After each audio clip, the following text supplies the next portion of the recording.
Music has always been an incredibly effective method at not only conveying emotion in media, but making the audience feel something entirely new. A good soundtrack can make you addicted to the show it's attached to, and an amazing one can make scenes that would have already been great something that you could never forget. Enter Hiroyuki Sawano's prolific Attack on Titan soundtrack. Real creative name. But once you look down into the song titles, you'll be glad Hiroyuki didn't name this thing, or you wouldn't be able to find it anywhere. Oh, where's the girl button? All jokes aside, Sawano and his musicians, named here on screen, made something distinctly dynamic and influential for Attack on Titan's anime adaptation. At the time, the manga was getting kinda big, both in Japan and in America, but nobody knew if this anime would be a success. It was dark, it was strange, it was bizarre. But every single scene of this show is coupled with a flawless score to accompany it. Whether it's a display of heartbreak, the indomitable human spirit, or megalophobic terror, Hiroyuki swung for the fences every single time. But they weren't all home runs. So why not take a look at AOT's Season 1 soundtrack, the whole thing, and rank each track from worst to best. Keep in mind, I'm trying hard not to act like this isn't a near flawless work of artistry. This video would probably be a lot more engaging if I could use the actual tracks here in the video, but bug YouTube about that, not me. I'm done with copyright claims. Wait, no, did I just jinx it? No!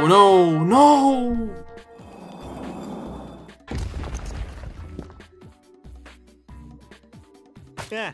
Did you have that weird dream again? Yes! The 16th and worst song in Attack on Titan is Army Go. Some pretty generic but effective fantasy montage music. It's exactly what you'd imagine a medieval training arc to sound like. One of the comments on the YouTube video of it said it sounds like Angry Birds, and now I can't unhear that, so thanks, man. And it got really crazy when the third guy showed up. This track's localized title is Everyday Life, fittingly. This is a very down-to-earth song.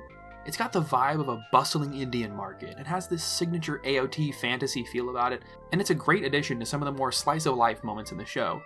But that's kind of all it is, the calm before the storm. Made to be specifically sweet, to counter Hajime Isayama's bitterness. If you still can't recall, it's the song that played right before Bert Holt showed back up at Trost. Starting today, we take the fight to the Titans!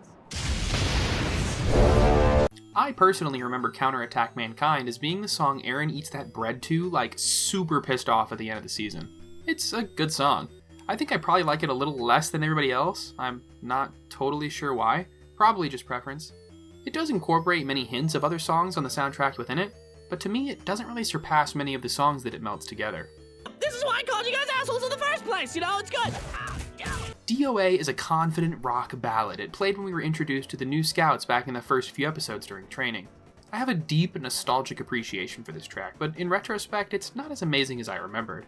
I do really love the tone of the guitars in it, but with lyrics like, "Here comes the giant hand breaking through the wall," and "jump on the necks of monsters," I think it may have just been a touch too on the nose. If you're curious like I am, it stands for Dead on Arrival, by the way. It's okay. Maybe the Titans can't get in. They're in. Damn it, Aaron, you keep jinxing shit! I'm sure Eye Water sounded more poetic in Japanese. This song, along with many having to do with Mikasa, have this tingy, shaking, distant bell sound mixed throughout. It's so unique to Attack on Titan's musical personality, and to be honest, it literally sounds like they recorded what love feels like. There are dozens more quirks throughout just this one song alone that make it something to behold. Eye Water is a really good title for it. Although I will admit there are much sadder tracks in this list for me. In the meantime, we will be playing soothing music for your leisure. Oh, that's nice. Titans really are incredible.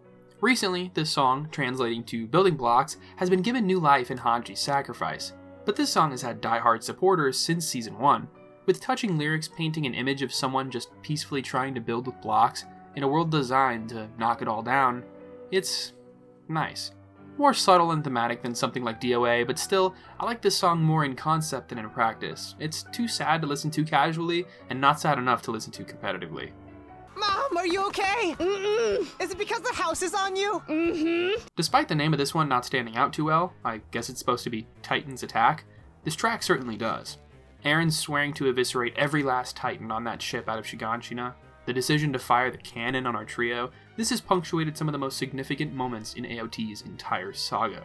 The broken, shuddery synth in conjunction with wailing violin and cryptic tribal singing makes this such an experience, an eye-opening and chilling one at that. This is an episode ender for sure. I'll take care of this Titan lickety-split!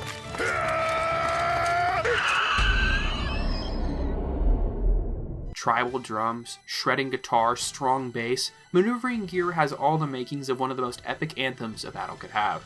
It just breathes ambition. And the moving string section hidden within it is like the heart of it all. Any song that makes me think of Irwin gets insane amounts of points, really. But this might as well be like the Scout Regiment's theme.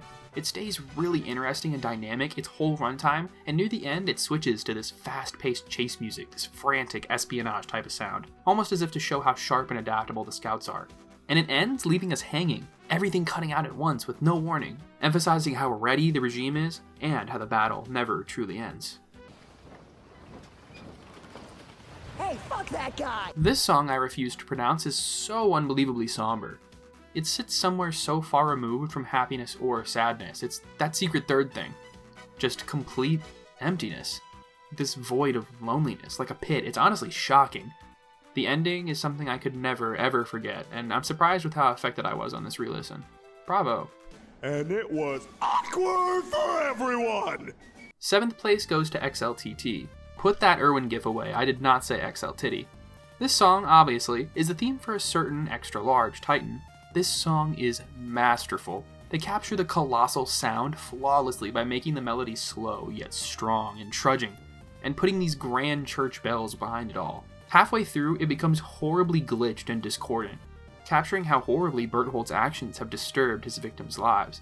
It then cuts to a brief section of heroism, a short reprise of one of the few victorious songs in Attack on Titan. I love this detail, the Colossal Titan's theme having this glimmer of hope within it, like a blade of grass through a slab of concrete. As the deafening brass and earth-shaking drums roll back in, it reminds us that this anime's OST might have some of the greatest musical storytelling that there is. Also, this played when Aaron got 8, so every time it plays, all I think of is I'm just gonna need you to listen to me, alright?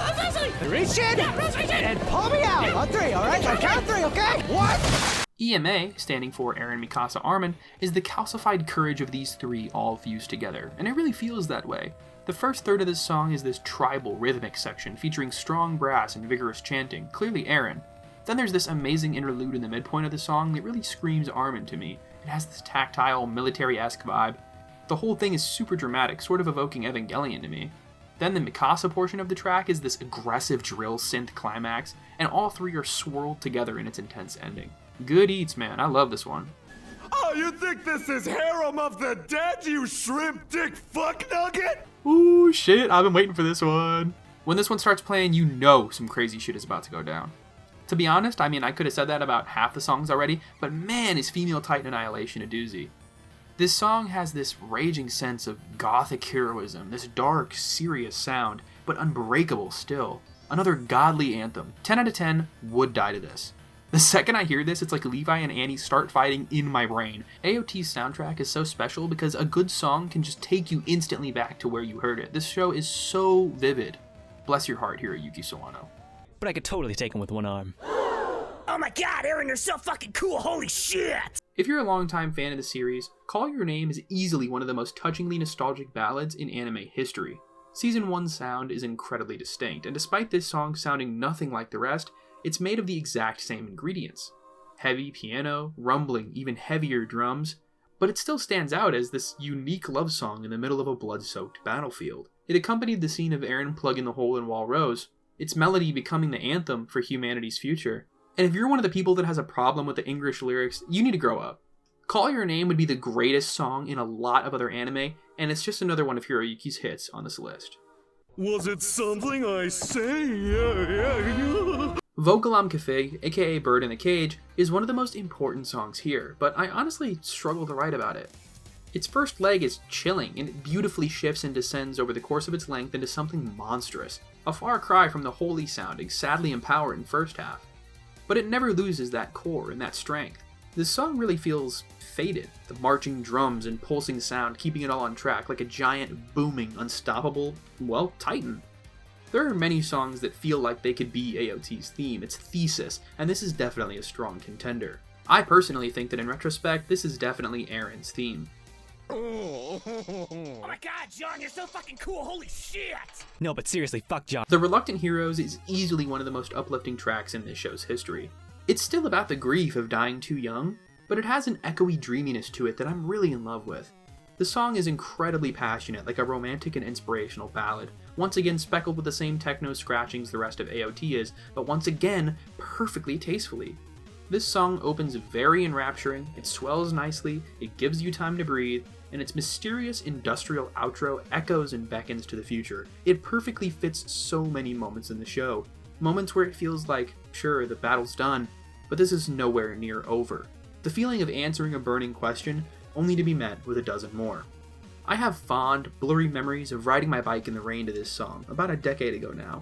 It's just so powerful that it made that minor moment in my life something that was burned into my psyche for years and years to come. It's that potent.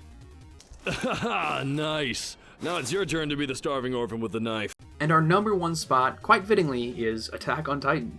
Sawano knew what he was doing when he named this one for sure. This track might as well be what got us all into Attack on Titan for the long ride. It played under the show's arguably most famous line. And just like that, everything changed. At that terrible moment, in our hearts, we knew. Home was a pen. Humanity, cattle. Forget what I said before, this is AOT's theme, punctuating plenty of important moments throughout the series, and its motif becoming a staple of the entire show. Heavy guitar, operatic singing, techno gent synth, killer drums, pure bad assery. So phenomenally moving that I can't even remember how many times I've cried to scenes at this song's hand, and it feels like it played at like the end of like dozens of episodes but never once got old. It would elevate any scene in any context, and it makes my eyes widen and my mind clear whenever I hear it. It's just as jarringly captivating as the show it represents, and at the track's climax, you're just fully convinced that this might be one of the most impressive arrangements in not just anime, but entertainment history. I want to have sex with you really bad right now. God, don't make it gamey, cuz. So there you have it. Here's our final list, and my question for you is, did you like it? I've never really talked about music like this before, but I think it can be really fun. If this video gets enough traction, I'll take a look at the equally dazzling Season 2 soundtrack.